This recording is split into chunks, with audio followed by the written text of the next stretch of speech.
আমরা কোন দেশে বসবাস করি, যে দেশে কিনা মা, বোন, মেয়ে, শিশু কারো কোনো নিরাপত্তা নেই, কারো জীবনের কোনো গ্যারান্টি নেই।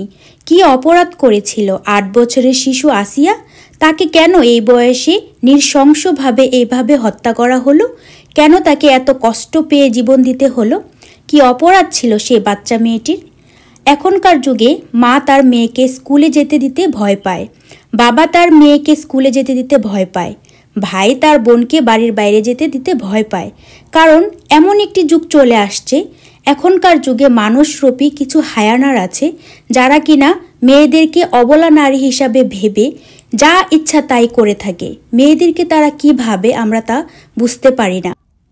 এই যুগে মেয়েরা যেই জায়গায় যাক না কেন, যেই পজিশনে থাকুক না কেন, যেখানেই চাকরি করুক না কেন, যে কোনো কাজেই যাক না কেন, সব জায়গায় মেয়েদেরকে সেক্সুয়ালি হ্যারাসমেন্ট করা হয়।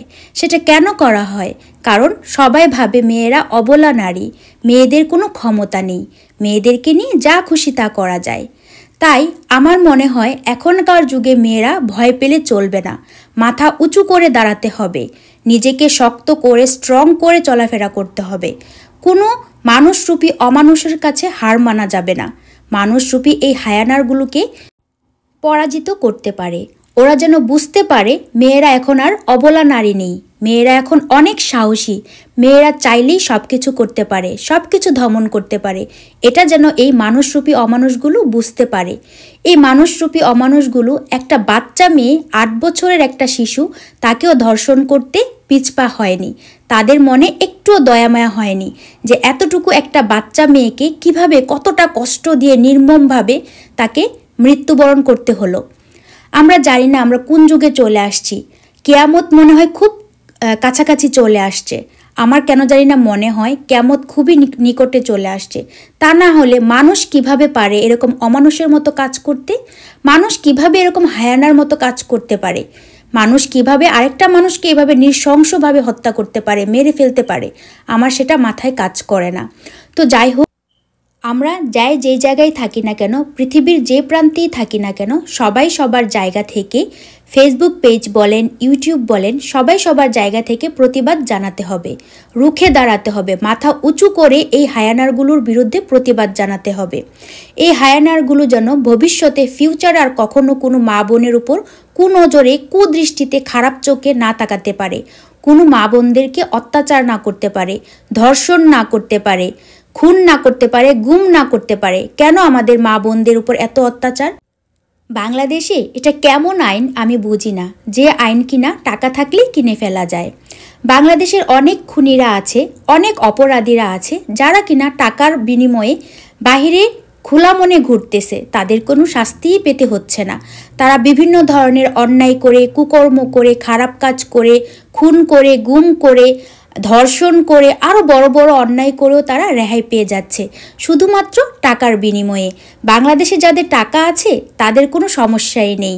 এইসব আইন বলেন আর কুটকাচারি বলেন, এগুলো তাদের পকেটে থাকে। কিন্তু সাধারণ মানুষ, যাদের কোনো টাকা পয়সা নেই, যাদের উপর নির্যাতন করা হয়, যাদেরকে খুন করা হয়, যাদেরকে গুম করা হয়, যাদেরকে ধর্ষণ করা হয়, তারা কি বিচার পাচ্ছে? তারা কি আদৌ তাদের অত্যাচারের বিচার পাচ্ছে? তাদের উপর জুলুমের বিচার পাচ্ছে? কখনোই পাচ্ছে না। বিশ্বের আরও অন্যান্য দেশ আছে, যেসব দেশগুলোতে আইন অনেক কঠিন, অনেক জটিল, যে কারণে ভয়ে মানুষ কিছুই করে না। যেরকম সৌদি আরবে একটা মেয়েকে ধর্ষণ করতে গেলে 1000 বার ভাববে, কারণ জানে এই ধরনের অন্যায় করলে তাকে সাথে সাথে গলা কেটে ফেলা হবে। আর সেই ভয়ে কিন্তু তারা কিছুই করতে পারে না। যেমন আমাদের আমেরিকার মেয়েরা কোন ধরনের ড্রেস আপ করে আপনারা কিন্তু সবাই জানেন। ওরা এরকম ড্রেস পরে, ড্রেস না পরার মতোই। তারপরেও কিন্তু কোনো মানুষই মেয়েদের দিকে তাকানোরও সাহস পায় না। কেন? একমাত্র আইনের ভয়ের কারণে। কারণ জানে কোনো কিছু করলে বা তাকালে আইন তাদেরকে এমন শাস্তি দেবে যে শাস্তির কোনো শেষ নেই। তো এই ধরনের ভয়ের কারণে কিন্তু অন্যান্য দেশগুলোতে কোনো অপরাধ হয় না। কটা দিন ধরে মৃত্যুর সঙ্গে পাঞ্জা লড়ছিলেন হসপিটালে, অবশেষে যেন না ফেরার দেশেই পাড়ি জমাতে হলো এই ছোট্ট বাচ্চাটিকে। মূলত আজকে বৃহস্পতিবার বেলা 1টার দিকে তাকে মৃত ঘোষণা করা হয়েছে। ঢাকার সম্মিলিত সামরিক হাসপাতালে সিএমএইচে পেডিয়াট্রিক নিউরোলজিস্ট বিভাগের অধ্যাপক কর্নেল নাজমুল হামিদ সাংবাদিকদের এই তথ্যই নিশ্চিত করেছেন। কর্নেল নাজমুল হামিদ বলেন, আজ সকালবেলা 2 দফায় শিশুটির কার্ডিয়াক অ্যারেস্ট হয়। সিপিআর দেওয়ার পরও তার হৃৎপিণ্ড ফিরে আসে একবার, কিন্তু বেলা 12টায় তার আবার কার্ডিয়াক অ্যারেস্ট হয়। এই দফায় সিপিআর দেওয়ার পরও তার হৃৎপিণ্ড আর ফিরে আসেনি, মৃত ঘোষণা করা হয়েছে। তবে এ বিষয়ে বিস্তারিত না জানা গেলেও তিনি যে মারা গেছেন এটা নিশ্চিত করেছেন কর্নেল নাজমুল হামিদ।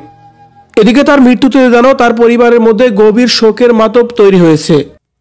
কি অপরাধ ছিল এই 8 বছরের বাচ্চা মেয়ে আসিয়ার? সে তো ধর্ষণ কি জিনিস বুঝেও না, তারপরও কেন তাকে এভাবে নৃশংসভাবে এতটা কষ্ট পেয়ে তাকে মৃত্যুবরণ করতে হলো? শুধু আসিয়া না, আসিয়ার মতো আরও অনেক অনেক মা বোন বাচ্চারা আছে যারা বাংলাদেশে প্রতিনিয়ত এরকম ধর্ষণের শিকার হচ্ছে, খুনের শিকার হচ্ছে, গুমের শিকার হচ্ছে। কেন কেন আমাদের মা বোনদের কোনো নিরাপত্তা নেই? কেন আমাদের বাংলাদেশের আইন পরিবর্তন হচ্ছে না? কেন এরকম ধর্ষকরা ধর্ষণ করেও পার পেয়ে যাচ্ছে? কেন অপরাধীরা বিভিন্ন ধরনের অপরাধ করেও পার পেয়ে যাচ্ছে শুধুমাত্র টাকার বিনিময়ে? এটাকে কি আইন বলে, যে আইন কিনা অপরাধীকে শাস্তি দিতে পারে না? না ফেরার দেশে পাড়ি জমিয়েছেন মাগুরার আসিয়া। কিভাবে, কখন তিনি মারা গেলেন এবং কি শেষ মুহূর্তে তার সাথে কি ঘটেছিল, যা জানলে আপনি অবাক হবেন। ভিউয়ার্স, এ বিষয়ে জানতে সম্পূর্ণ ভিডিওটি দেখে সঙ্গে থাকুন, আর ভিডিওটি শেয়ার করে সবাইকে দেখার সুযোগ করে দিন, যাতে করে হিট্টু শেখের মতো অমানুষদের কঠিন থেকে কঠিনতর শাস্তির আওতায় আনা যায়। আসিয়া আজ কটা দিন ধরে মৃত্যুর সঙ্গে পাঞ্জা লড়ছিলেন হসপিটালে। অবশেষে যেন না ফেরার দেশেই পাড়ি জমাতে হলো এই ছোট্ট বাচ্চাটিকে।